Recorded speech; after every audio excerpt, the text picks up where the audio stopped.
Hello, this is your grandma.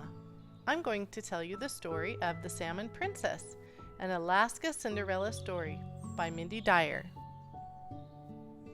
There once was a place where a girl could walk across the sea on the backs of so many wild salmon.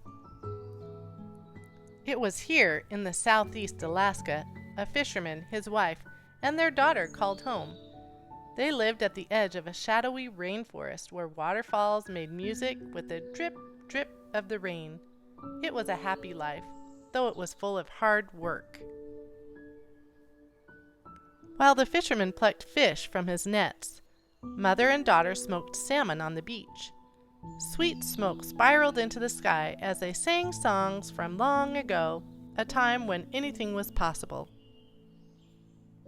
One winter, the mother died suddenly. Cold rain poured from the sky. The daughter's tears ran rivers of sadness into the salty sea.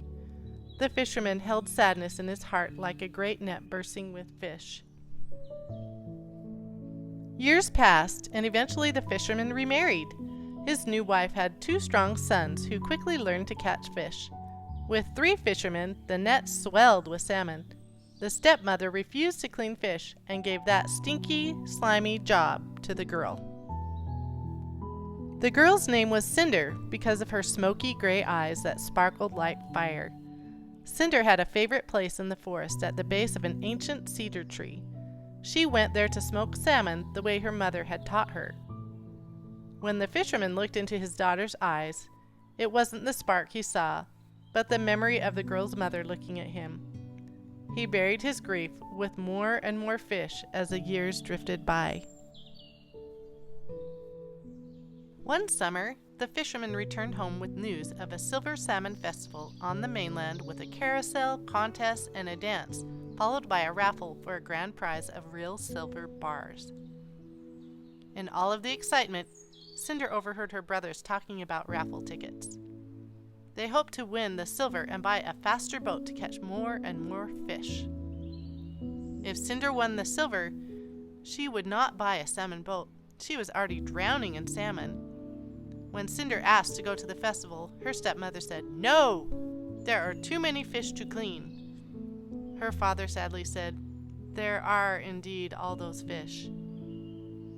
She wanted to go to the dance more than anything she had ever wanted before. With the ease of a grizzly bear, she sliced all of the slippery salmon clean. Cinder ran into the forest. "Even if I could go, I have nothing to wear to a dance. All of my clothes stink of fish guts," she thought. Sitting under the cedar tree, she remembered her mother's sweet voice and began to sing softly. In the twilight, she saw little silver stars peeking through the branches. She couldn't believe what she saw next. An eagle dropped something from the sky. A shimmering salmon flopped on the ground at Cinder's feet. As soon as she picked it up, she realized it was a shiny dress sewn with soft silver threads, fit for a princess. "Cinder," the eagle said, "anything is possible. Go to the dance, but remember, you must return the dress before dawn.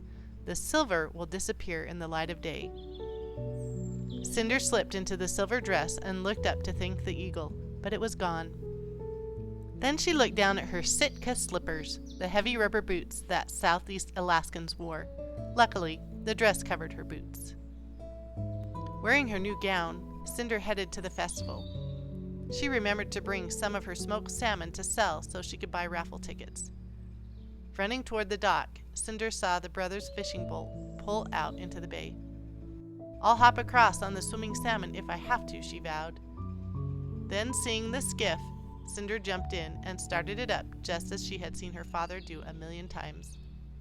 The skiff pushed through the waves, its phosphorescent wake glowing like a train of a great wedding gown. Oh, the Silver Salmon Festival was a sight more wonderful than a dream.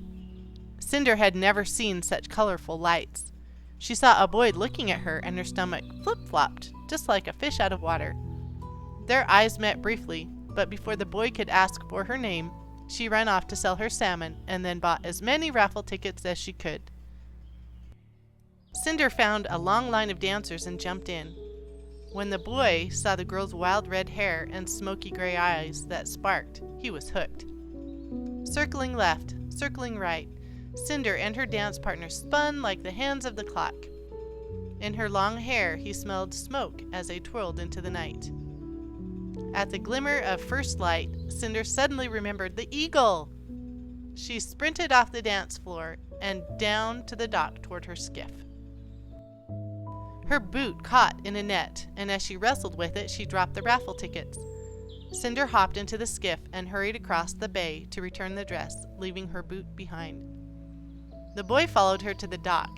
First he found the lone boot, and then the raffle tickets, but the girl was gone. Back at the festival, one of the girl's tickets held the winning number, and there were only 24 hours to collect the prize. He had to find her, but everyone wore those big rubber boots. It would be nearly impossible to find the match. The girl could be on any one of 100 islands. The boy searched every island and every bay and was about to give up when an eagle circling overhead led him to a dock. On shore, he announced that he was looking for a girl with sparkling eyes who had won a prize. Cinder's father was confused, and her stepmother laughed. "Ha! The only girl who lives here is covered in fish slime." Seeing a sparkle in their sister's eyes they'd never noticed before, Cinder's brothers locked her in the smokehouse and tried to think of a way to claim the prize. Cinder fired up the old smoker and began to sing as smoke soared into the air. The boy followed the delightful song and sweet scent. Unlocking the smokehouse door, he saw the girl he had been searching for. The boy smiled, and Cinder's heart skipped like a smooth rock across water. "Cinder?" her father called out, looking for her. "Cinder? She's my Cinderella," the boy cheered and offered her the boot. It fit, and Cinderella collected her prize of silver bars. She learned that the boy's father owned King Salmon Cannery. "So that makes you a salmon prince," she giggled. When they married, Cinderella became the Salmon Princess, and they lived happily ever after. Cinderella's stepmother was stuck cleaning salmon, so she went back to the lower 48. The brothers ended up at the salmon cannery working long, hard hours cleaning salmon. Cinderella forgave her father, and he lived a long and happy fisherman's life on a healthy diet of salmon. With the silver she'd won, Cinderella bought a homestead up north in the interior. She and the prince farmed prize-winning cabbages bigger than any salmon and had 3 daughters. Cinderella taught them to sing her mother's song and to believe that anything was possible. In time, the prince would take over his father's business as King Salmon, and Cinderella believed that one day they would all return home, just like the salmon. And that is the end of the book, The Salmon Princess. I hope you enjoyed it. Good night. I love you.